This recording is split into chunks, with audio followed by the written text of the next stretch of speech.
May event, may buffet, may belly fat. Worst combination ever. Shoot day namin ngayon sa Shangri-La BGC. Big corporate event. Solid ang setup, solid din ang kainan. Since 2018 pa pala namin silang client. Matagal-tagal na rin ang pinagsamahan namin. Siguro dahil pogi kami, charot lang.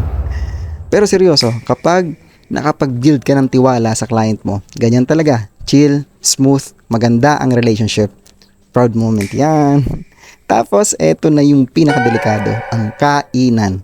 Bloated na nga ako, may belly fat pa. Tapos ganito, sunod-sunod yung mga kainan. Parang niloloko lang talaga ako ng mundo.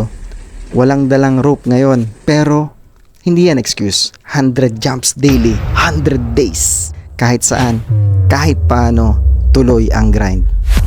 Skinny fat man ako, hindi halata, pero nandun siya. Sa chan, sa side.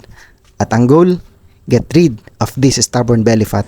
Kahit may buffet, kahit walang rope, hindi ako titigil. Like mo to ako nakarelate ka sa struggle. Tayo-tayo lang naman dito. Tag mo din yung friend mo na laging may dahilan para hindi mag-workout. Day 17 ha, sama ka.